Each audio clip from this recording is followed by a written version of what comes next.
I'm supposed to be over here, so I'll be over here. Okay, so today I'm going to talk about beyond Facebook. Beyond Facebook. And I thought this was important to talk about because everyone's just been talking Facebook, Facebook, Facebook. So many of the people in this room have called me up and said, can you help me make a Farmville knockoff? And it's hard for any of us to see beyond it. And I figure if we can't talk about the future at DICE, when are we going to be able to talk about it? So why have I been thinking about the future? So I do a number of things, in case you don't know me. I run a studio, Shell Games. We have about 60 people. We do a lot of unusual projects, from interactive theme park rides to MMOs for kids to interactive toys, lots of different types of things, and we're always trying to think of what's next. I teach at Carnegie Mellon University at the Entertainment Technology Center, and we're trying to prepare the students for the future, so we're always kind of thinking about it there. I used to be a Disney Imagineer, and when I was there, I was always thinking about that, and I still do a lot of things for Disney. And I wrote a book, ostensibly supposed to help prepare people for the future. Okay, so all this thinking about the future.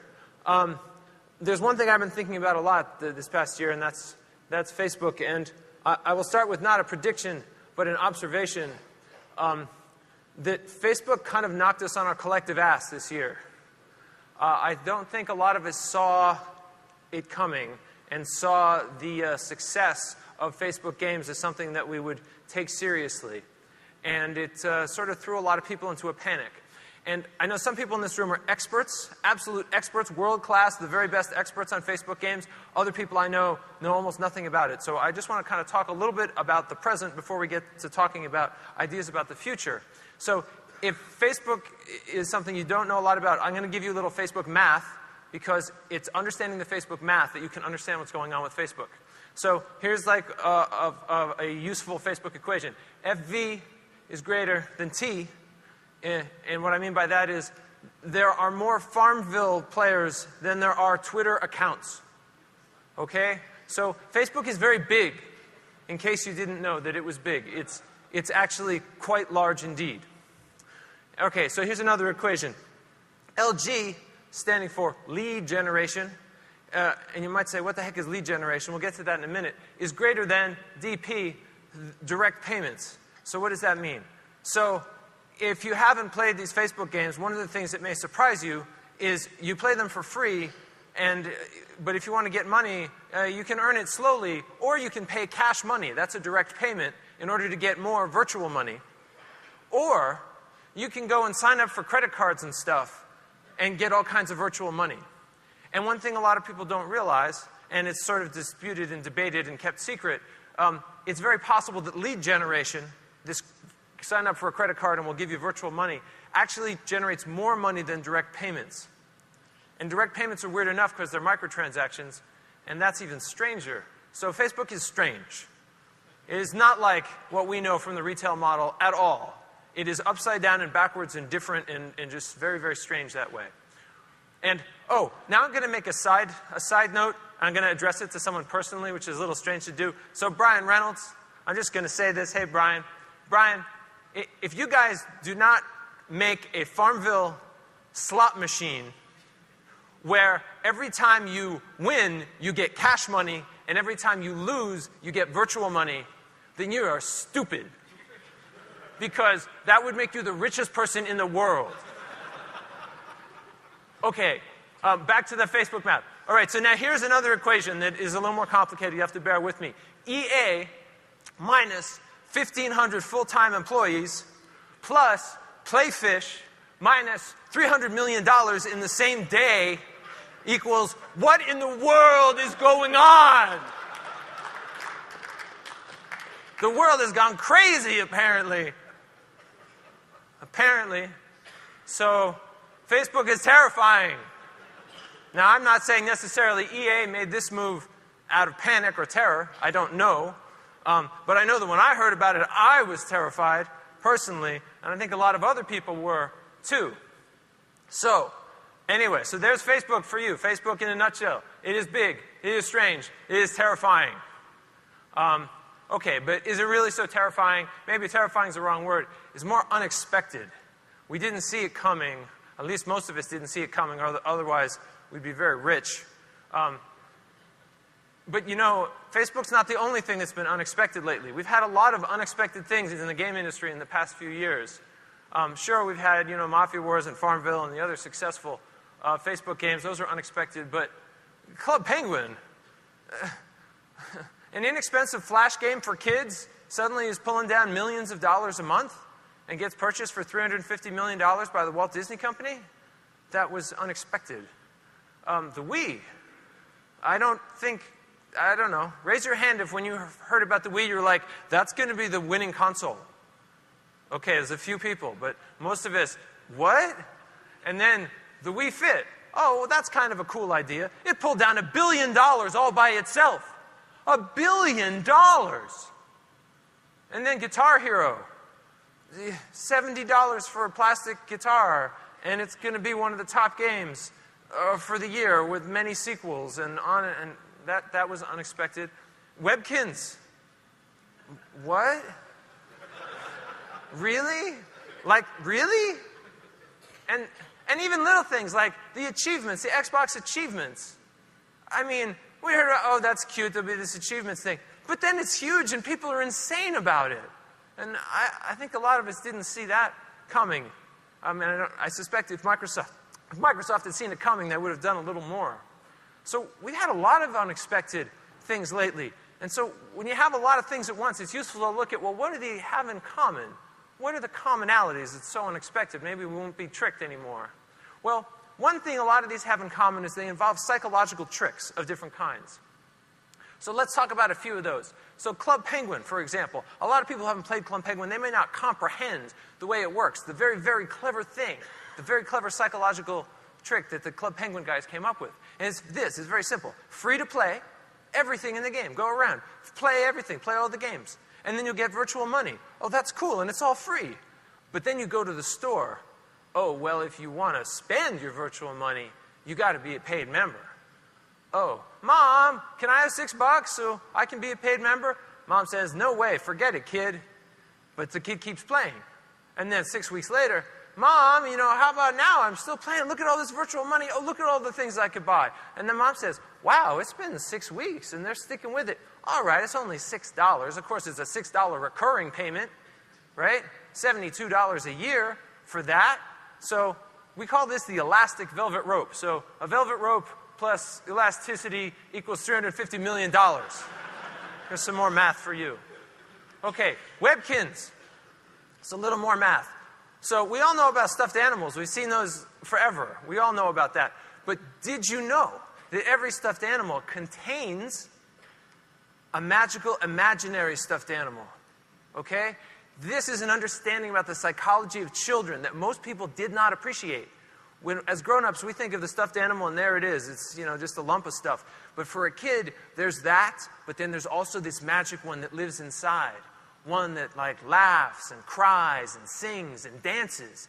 And all the children know this, but we as adults don't think about it. The Webkins people said, we're going to take that little guy and put him on the screen so you can see him. And the children were thrilled because it's the first time they've been ever able to see that. And there's a second psychological part of it for the parents, that $12 is equal to $20 in the minds of most parents. They can't tell the difference between these two numbers. So normally a $12 stuffed animal that costs $20, they say, oh, that's about the same. And they pay it, and you can fund a giant MMO with that. Mafia Wars. There's definitely a lot of psychology here, because if someone had said, hey, we're going to make a text-based Mafia game that's going to make over $100 million, you'd say, I don't think you'll do that, right? But then they went ahead and didn't care, and they did it anyway, right? And so what's the psychology here? Well, the psychology is it's Facebook, right? It uses your real friends. It's not just the virtual world anymore. It's your real friends. And you're playing, and it's like, oh, that's kind of cool. It's my real friends. But then hey, my real friend is better than me. How can I remedy that? Well, I could play a long time, or I could just put $20 in. Aha! And it's even better if that $20 that I put in validates something that I know is true, that I am greater than my college roommate Steve from back in the day, and then I can verify that. And then you combine that with the psychological idea that anything of rationalization, anything you spend time on, you start to believe, this must be worthwhile. Why? Because I've spent time on it. And therefore, it must be worth me kicking in $20 because look at the time I've spent on it. And now that I've kicked in $20, it must be valuable because only an idiot would kick in $20 if it wasn't. Okay. So there's a lot of psychological cleverness going on with these things. And it's interesting to think about, we all talk about, oh, finding the fun, and we thought of fun ideas, and we thought of clever game ideas. But who does brainstorming for new psychological locks and keys? Not very many people do that, and that's something worth thinking about. Are there new psychological angles that you could find? Because every single one of these has succeeded off a clever psychological angle. But there's more than that. There's something else these have in common, not just these psychological tricks. What these all have in common is they are all busting through to reality. We're used to, in the old days of gaming, it being all about fantasy. It's all about fantasy. Bing Gordon used to say, we don't care about realism in games because people come to our games to escape from reality. And so we have this strong belief that fantasy is the thing. But every single one of these is breaking through into reality in some interesting way. And we don't feel good about reality as game designers. We're a little uncomfortable about reality. We talk about realism, and well, we know, yeah, realism can make your game better sometimes if it's the right kind of realism, but normally we're thinking about visual realism. But there's all these other kinds of realism that can come into the game. And that's what all of these had in common here. All of them are coming through into reality in some way. Guitar Hero playing a real guitar, and Webkins with a real stuffed animal, and even the Xbox achievements. It's like outside the reality of the game. There's a higher level scoring system. But it's not just us that were kind of snuck up on by this reality thing, and it's not just happening to us. Go look at TV. The people in TV, their heads are spinning. Everything's turned into reality TV. Go to the grocery store. It's not just groceries anymore. It's organic groceries. They're more genuine. They're more real groceries. You go to McDonald's and a Big Mac. Well, you could get a Big Mac, or you could get the real burger, the Angus burger, made with real this and that and whatever. Everything's suddenly about reality.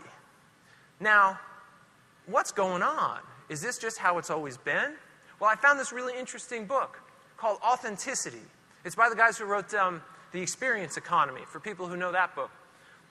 And Gilmore and Pine put forth this interesting concept that the most valuable thing in products today is, are they real? Are they authentic? Which is a bold hypothesis. And then they go further and they say, well, now why is it? Why now? It didn't always used to be this way. Certainly that's not what sold stuff in the 80s, right? It wasn't reality and authenticity that sold stuff then. What is it now that people are demanding reality, demanding authenticity?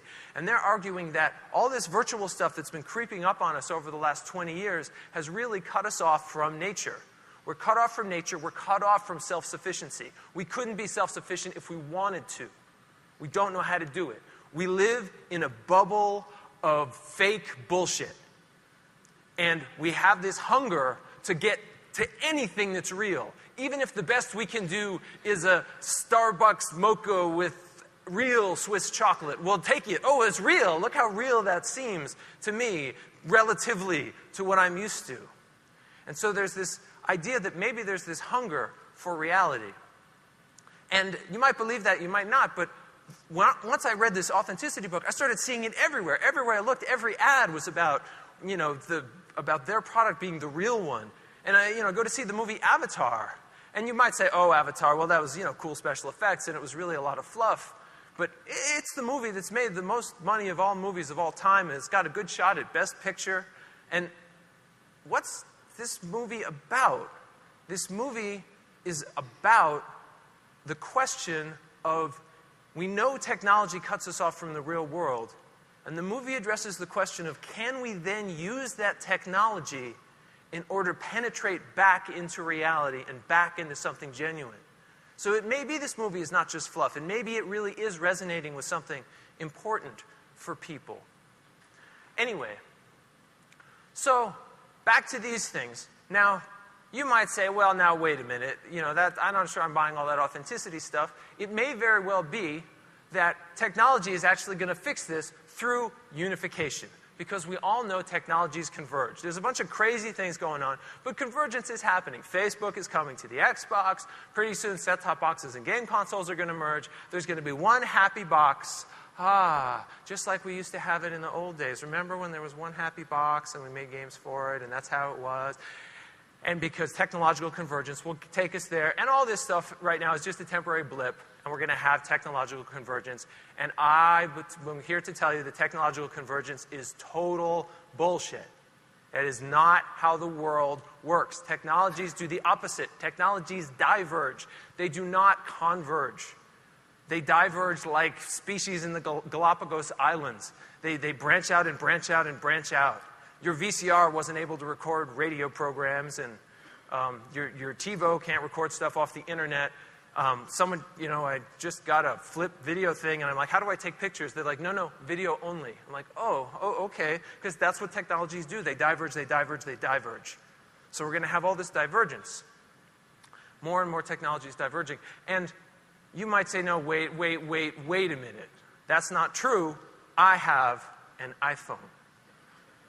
I have an iPhone, and it's convergence all over the place. It's a phone. It's a camera. It's got a zillion little apps. It's a game thing. And I'll say, okay, you got me. You got me, but only because of the pocket exception. Pockets turn the law of divergence inside out. Not the pocket, but the law. And this is not the first time, right? Remember the Swiss Army knife? Right? All the iPhone is a modern digital Swiss Army knife. Right? And a Swiss Army knife is really useful in your pocket. Look at all that stuff converged in there. But if I got you one for your kitchen, you'd think that was the stupidest thing ever. Because it doesn't fit in your pocket. And this is why everyone hates the iPad. It's a giant digital Swiss Army knife, which is just stupid.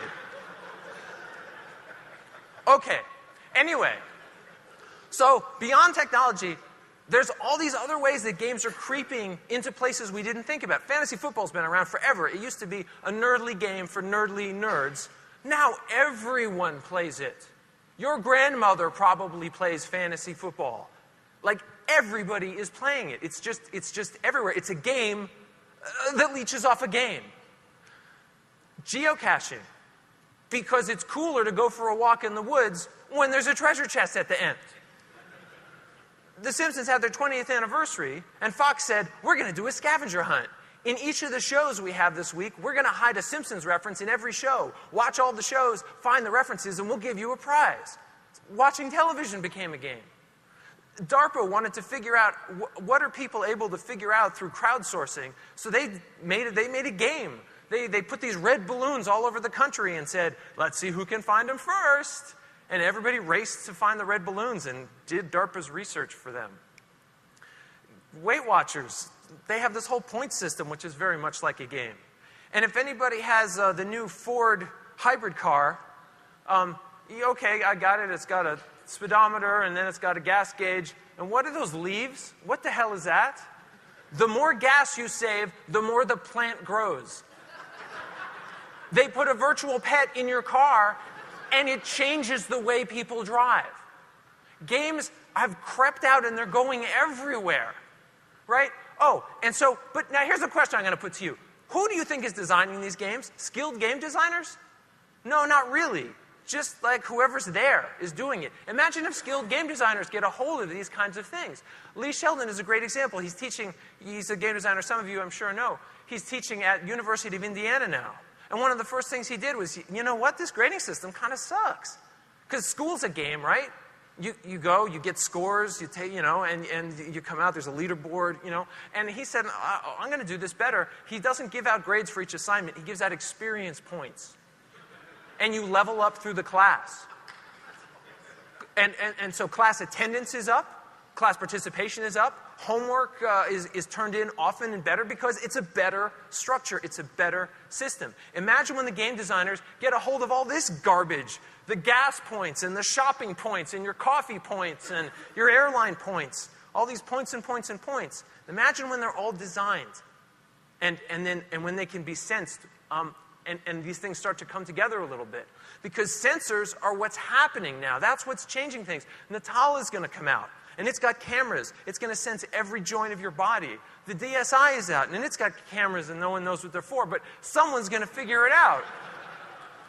And technology keeps getting cheaper and cheaper and cheaper, and there's going to be sensors everywhere detecting so many things in your life. And these things are going to be able to be used for gameplay. So we're moving on a road towards disposable technology. If anyone here ever bought a Furby, right? The Furby costs like $20, $30. It has more technology in it than they used to put a man on the moon. And many people have now thrown out their Furbies because it's kind of dumb and they throw it out.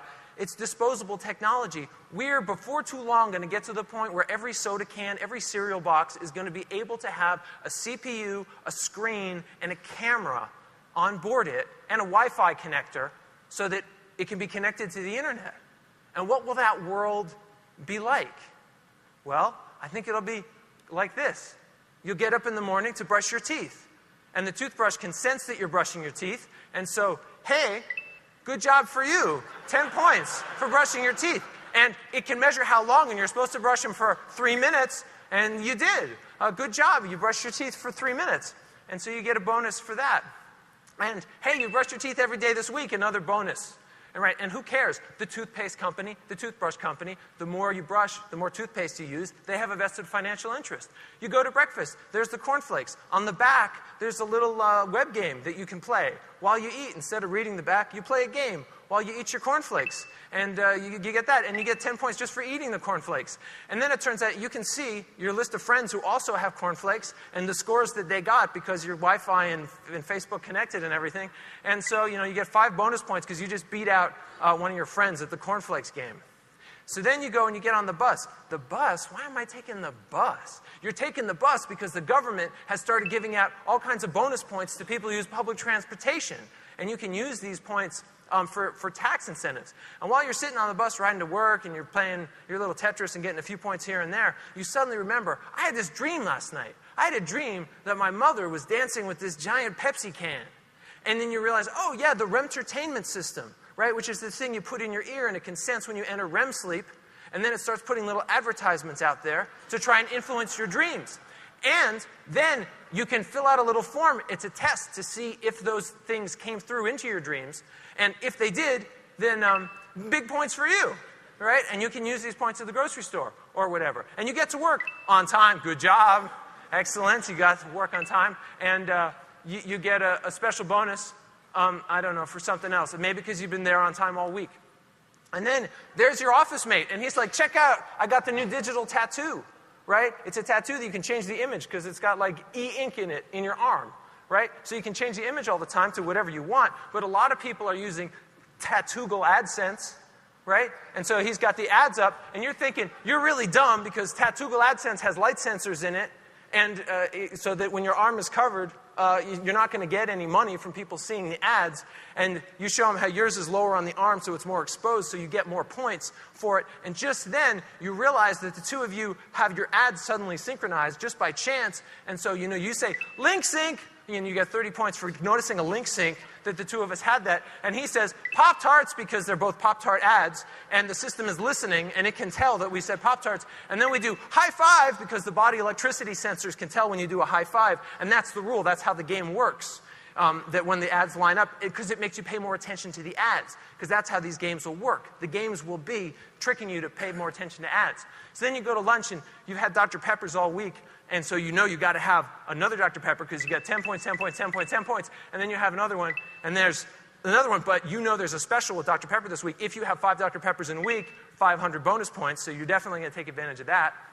And then you got a meeting at another building. It's a half a mile away, and you could take the shuttle over, but you decide, I'm going to walk because the health insurance plan that you're on gives you bonus points if you walk like more than a mile each day, and we can sense that easily, through your digital shoes. And if you get your heart rate up about a certain amount, then you get more bonus points from your health insurance company. So then you're going shopping on the way home, and man, this is like a place you can get a lot of points, and it's really complicated, so you don't figure it out. You let your app figure it out. It looks at all the point systems you have, it looks at what you want, and then it tells you which ones to buy in order to get, ooh, wow, a lot of points just because I made good choices shopping. And then you get home and your daughter's like, oh, I got my report card. And you're like, oh, good job. You're getting 2,000 points from the state for getting such good grades. And you're getting 5,000 as a parent from the Obama bonus for the good parenting bonus, which you're excited because you can use that as tax relief. And then you say, hey, wait a minute. Did you practice your piano? And she's like, yeah, I practiced my piano. Well, what score did you get? He's like, oh, well, I got 150,000. 150,000, that's the best you've ever had on that particular sonata. That's 9,000 points given by the Arts Council for your scholarship fund. So, go you, right? And then you go and watch television, and I don't even want to talk about this. It's just points. Because there's eye sensors, right, that can tell when you're watching the ads. So you want to watch the ads, certain ads especially, because you're going to get points for them. And your remote has a little screen on it and with a little camera, so you can kind of be live chat with other people are watching the show, and you play all these games, and you get all these points while you watch television. That'll be a very natural thing to do. Then finally, the day's over. You're going to bed. You sit down with your new Kindle 3.0, which of course has the eye tracking sensor in it that can tell what you've read and how much you've read of the book. And it's important to read the whole book because then if you leave a review on Amazon, you'll get super bonus points if it knows you read the whole book through. And as you finish the book, you're very surprised. Oh, did I mention that Microsoft acquired Amazon a couple of years back? But they did. And you get an achievement unlocked. This thing's been tracking you for 20 years. You've finished 500 novels. And this is like a big achievement, and you're thinking, I'm really embarrassed that my 500th novel was this dumb Star Trek novel that I'm reading, because I'm going to remember that forever. And then you start thinking about all these achievements and points and things, and realizing that, you have no idea what books your grandparents read or where they went on their daily basis, but these sensors that we're going to have on us and all around us and everywhere are going to be tracking and watching what we're doing forever. And our grandchildren will know every book that we read. That legacy will be there, it will be remembered. And you get to thinking about how, wow, is it possible maybe that since all this stuff is being watched and measured and judged, that maybe I should change my behavior a little bit and be a little better than I would have been?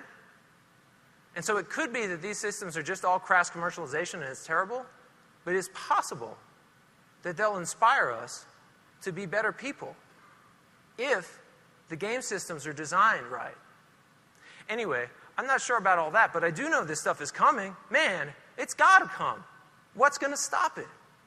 And the only question I care about right now is who in this room is going to lead us to get there. Thank you.